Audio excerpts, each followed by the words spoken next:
حبايب قلبي عاملين ايه؟ لو اول مره تشوفوني انا جو خطاب، اصغر شيف في مصر. تعالوا نعمل مع بعض احلى كوكيز شوكولاته ممكن تعملوه. حلو قوي لو عملتوا الطريقه دي مش هتشتروه من بره تاني، وبينفع كده الفطار الصبح المدرسه. انا حاطاه في اكياس كده عشان هاخده من المدرسه، وينفع كده مع كوبايه شاي وانتوا قاعدين بالليل. حلو قوي. معايا اول حاجه 400 جرام من الدقيق، انزل عليهم برشه من الملح ومعلقه كبيره من البيكنج باودر، 30 جرام من الحليب البودر، 30 جرام من الكاكاو الخام، ونقلب كل المكونات الجافه مع بعض. وبعدين في العجان بتاعي هنزل ب180 جرام من الزبدة تكون بدرجة حرارة الغرفة، و70 ملي من الزيت، وكمان 3 معالق من السكر البودر. ونقلبهم لحد ما يبقى لونهم فاتح كده وقوامهم كريمي، وانزل عليهم ببيضة ورشة فانيليا.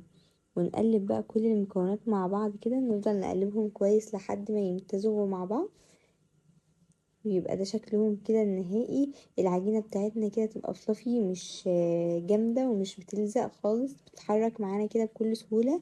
هسيبها ساعة في التلاجة تستريح، بغطيها بورقة ستريتش ونرجع نشوف مع بعض. دلوقتي بعد ما العجينة بتاعتي استريحت، نبدأ بقى ان احنا نكورها. بعملها بالمعيار دي كده عشان ايه يكون كلهم نفس الحجم. نبدأ بقى كده نكورها ونبططها، ندوس عليها كده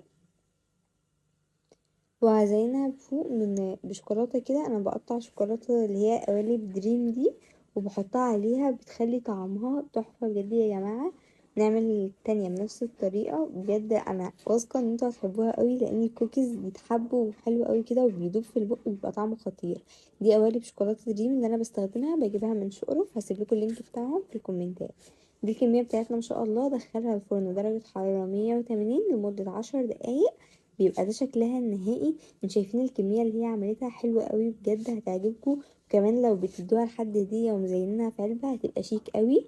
ده الشكل النهائي. هستنى رايكم في الكومنتات. متنسوش تعملوا لي فولو على الانستا والفيس والتيك توك. تزوروني في فيديو جديد. سلام.